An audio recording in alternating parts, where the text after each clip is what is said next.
This is a chapter from REMORANDOM Everything Interesting Volume 2 by REMO Giuffré. It's called City of Light. No, not that City of Light. Paris, the city most commonly referred to as the City of Light, gets enough attention.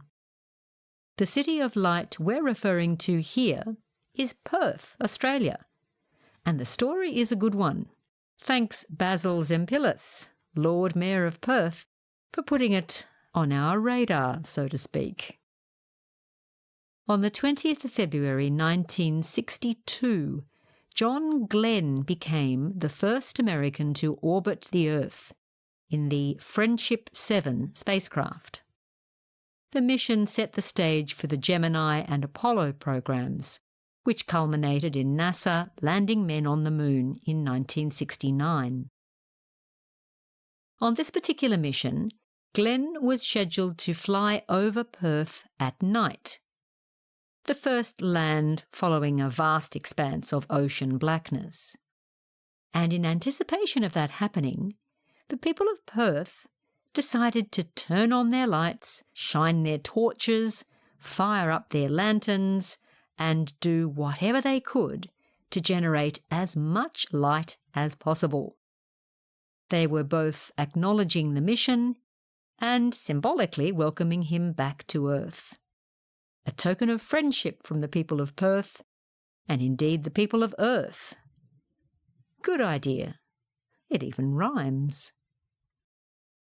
It was planned as a surprise, and the Perthites, yes, that's what they're called, although maybe because of this story they might more appropriately be called Perthlings, got behind it in a big way. Lots of backyard hills hoists draped in illuminated white sheets.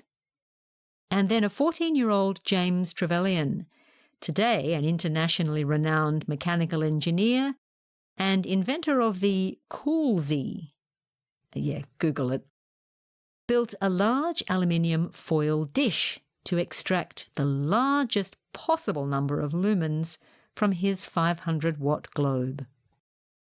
Glenn sighted a small cluster of lights on the dark silhouette of Australia's western coastline.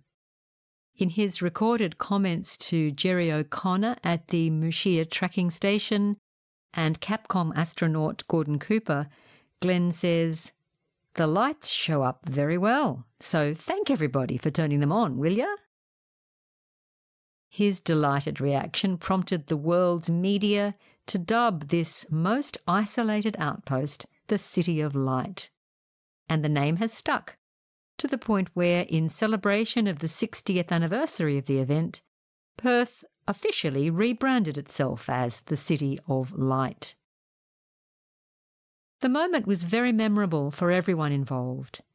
Living in the most isolated city in the world, the people of Perth understood the feeling Glenn would have experienced alone in the spacecraft. Finally, the City of Light has been recently celebrated in a 2023 kids' book of the same name by Julia Lawrenson. The publisher's description is evocative. This true story is a snapshot in time that captures the excitement of humans' first forays into outer space. It is a time of hills hoists, friendly neighbours, and small TVs in the family lounge room. It's a time when we received our news through newspapers, radio and television, or shared it with a neighbour over a cuppa or the back fence. It is also a story about connection, the connection of a community that came together to achieve a goal, and their connection with John Glenn, who was travelling far from home. And that was the chapter City of Light from REMORANDOM Everything Interesting Volume 2 by REMO Giuffré. This series of books is available at remorandom.com.